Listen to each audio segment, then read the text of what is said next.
Live TV, सच सबसे आगे। दोस्तों, स्वागत है आपका द लाइव टीवी में। मैं अब्बास हफीज हूं।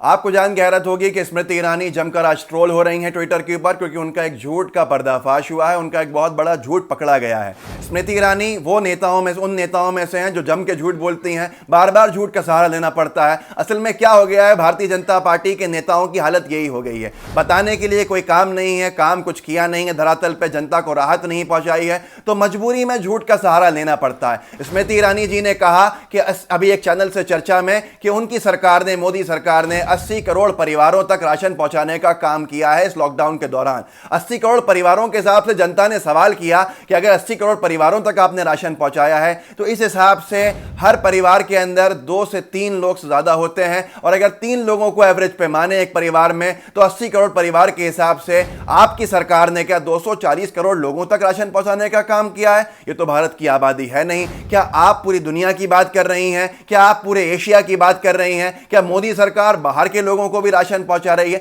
ये सरासर झूठ है। इसीलिए इस तरह से एक्सपोज ये लोग बार बार होते रहते हैं। भाजपा के नेताओं को लगता है कि उनका झूठ, वो धड़ल्ले से झूठ बोलेंगे, डंके की चोट पर झूठ बोलेंगे, उनका झूठ कोई पकड़ेगा नहीं, क्योंकि गोदी मीडिया उनका साथ देती है। पर सोशल मीडिया का युग है, वायरल होने वाले हर झूठ की पड़ताल के अंदर इनको फजीयत का शिकार होना पड़ता है। क्या स्मृति ईरानी जी की बात को अगर हम ये समझ लें, क्योंकि बहुत से अनबक कहेंगे कि 80 करोड़ परिवारों से उनका मतलब था, वो गलत कोट किया गया, मिसकोट किया गया। वो कहना चाहती थी कि 80 करोड़ लोगों तक उन्होंने राशन पहुंचाने का काम किया गया। तो इस खबर को भी सरासर से खारिज करती है द हिंदू की ये रिपोर्ट। इस अखबार में जो रिपोर्ट छपी थी कि 96% प्रवासी मजदूरों तक कोई राशन नहीं पहुंचा है। अगर इस हिसाब से देखा जाए तो क्या वाकई 80 करोड़ लोगों तक भी राशन पहुंचा है, जबकि उन्होंने 80 करोड़ परिवारों का जिक्र किया था? क्या यह पहली बार है कि स्मृति ईरानी ने कोई झूठ बोला है? नहीं, बल्कि स्मृति ईरानी जी की तरफ से कई बार झूठ आते रहते हैं और बार बार इनको फजीयत झेलनी पड़ती है, इनको बार बार ट्रोलिंग झेलनी पड़ती है, क्योंकि इस तरह से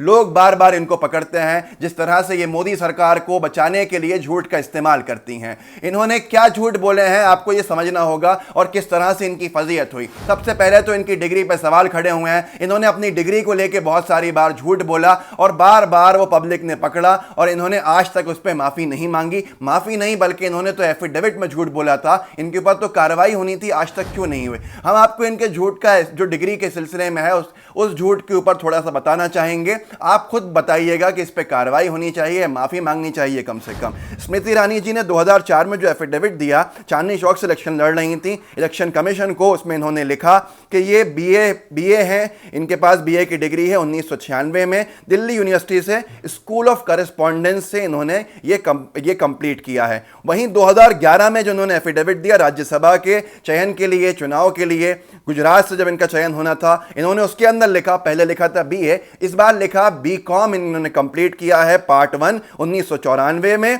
और वो दिल्ली यूनिवर्सिटी से किया गया है स्कूल ऑफ करेस्पॉन्डेंस से। ये याद रखिएगा, स्कूल ऑफ करेस्पॉन्डेंस। यहाँ डिग्री बदल चुकी है और अब आगे जाके स्कूल कॉलेज बदल जाएगा। फिर 2014 में इन्होंने जब दोबारा अपना एफिडेविट दिया इलेक्शन कमीशन को लोकसभा के लिए अमेठी से, तब इन्होंने लिखा स्मृति ईरानी ने उसमें कि इन्होंने बीकॉम पार्ट 1 कंप्लीट किया है दिल्ली यूनिवर्सिटी के स्कूल ऑफ ओपन लर्निंग से। उसके बाद आगे स्मृति ईरानी जी ने 2014 के ना जब डिग्री विवाद बढ़ गया कि आपकी डिग्री है क्या असली, तो एक बयान दिया मीडिया चैनल को एक, कि उनके पास तो येल यूनिवर्सिटी की डिग्री है, अंतर्राष्ट्रीय स्तर पे जो जिसका लोहा माना जाता है। ये इतना बढ़ गई बात कि येल यूनिवर्सिटी को आके कहना पड़ा कि उन्होंने कोई स्मृति ईरानी को डिग्री नहीं दी है, बल्कि ये 5-6 दिन का सर्टिफिकेशन कोर्स है जिसको डिग्री नहीं माना जा सकता। इस विवाद के बाद जब ये ठंडा नहीं होने का नाम ले रहा था, तो 2019 के चुनाव के एफिडेविट में जो अमेठी से उन्होंने फिर से लड़ा, अभी हाल के अंदर उन्होंने ये मान लिया कि उन्होंने ग्रेजुएशन नहीं किया है, बल्कि वो स्कूल पास आउट हैं। अब यहां पर ये सीधा सीधा साबित हो गया कि स्मृति ईरानी जी पिछले 10-15 सालों से झूठ बोल रही थी, पर कोई कार्रवाई नहीं हुई। इसके साथ साथ झूठ जो बोला जाता है उसमें, और अगर हम आगे देखें तो रोहित वेमुला की मां ने इनके ऊपर गंभीर आरोप लगाए कि स्मृति ईरानी ने उनके बेटे की हत्या से जुड़े हुए बातों के ऊपर सदन में, पार्लियामेंट में झूठ बोला है, उन पर कार्रवाई होनी चाहिए। और यहीं पर सिलसिला रोका नहीं, बल्कि स्मृति ईरानी जी ने इसके अलावा भी झूठ बोले। इसके अलावा यह झूठ बोला कि अमेठी के एक अस्पताल का वीडियो जारी किया स्मृति ईरानी ने 2 साल पहले, और उसमें एक कहा गया कि आयुष्मान भारत के ऊपर सेवाएं देने से साफ साफ नामदारों के अस्पतालों ने, सरकारी अस्पतालों ने मना कर दिया है। यहां पर अस्पताल ने खुद आके बोला कि स्मृति ईरानी जी झूठ बोल रही हैं।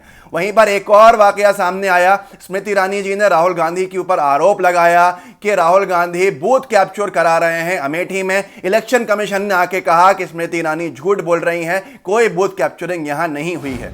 मामला यहीं पर नहीं रुक गया। स्मृति ईरानी को शायद फजीहत भाजपा की और खुद की कराने का शौक है। ये मध्य प्रदेश में लोकसभा के प्रचार प्रसार में आई। मध्य प्रदेश में कमलनाथ सरकार की किसान कर्ज माफी की स्कीम चल रही थी। भाजपा झूठ बोल के कह रही थी किसानों का कर्जा माफ नहीं हो रहा है। स्मृति ईरानी जी ओवर कॉन्फिडेंस में आ गई अपने आईटी सेल के। स्मृति ईरानी जी ने एक भरी सभा में ग्वालियर चंबल के क्षेत्र में जम के चिल्ला के कहा भीड़ से, क्या बताइए आप किसानों मुझे, क्या यहां पर कमलनाथ सरकार, कांग्रेस सरकार ने किसानों का कर्जा माफ किया है? और जनता ने आवाज दी हां किया है। स्मृति ईरानी जी को वहां से भागना पड़ा। यह हालत है स्मृति ईरानी जी की, इनके झूठ की। और यह झूठ क्यों बोलना पड़ता है? यह झूठ बार बार इसलिए बोलना पड़ता है कि भाजपा के पास कोई काम नहीं है बताने को, इसलिए झूठ का सहारा लेना पड़ता है। मैं आपसे सिर्फ इतना कहना चाहूंगा, झूठी खबरों को रोकना आपका दायित्व है, क्योंकि इसी के दम पे यह सरकार बनती है भाजपा की। इसको रोकने के लिए रिसर्चर्स ने कहा है कि आपको इसको काउंटर करना चाहिए। जहां कोई ऐसा झूठी खबर हो उसको काउंटर करके बताना चाहिए कि यह सच्ची खबर इसकी यह है। अगर आप नहीं करेंगे तो शायद बहुत छोटे से व्यक्ति की पोस्ट भी बहुत लंबे जा सकती है। इंटरनेट का युग है और झूठ का सहारा जो भाजपा लेती है उसको इसमें मदद मिल सकती है, लेकिन भारत देश को नुकसान होता है क्योंकि उसके काम को नुकसान पहुंचता है, आम जनता को नुकसान पहुंचता है, लोगों को राहत नहीं पहुंचती, फिर भी भाजपा कह देती है झूठ के राहत पहुंची है। ऐसे कई झूठ हम गिना सकते हैं, लेकिन आपको काउंटर करना होगा। और इसके लिए जिस तरह से भी आप काउंटर करें फर्जी खबरों की, आप पुलिस में शिकायत भी कर सकते हैं। अगर आपको हमारा वीडियो सही लगा है इसको शेयर कीजिए, सब्सक्राइब कीजिए चैनल को और बेल आइकन दबाना मत भूलिएगा। जय हिंद, जय भारत। लाइव टीवी, सच सबसे आगे।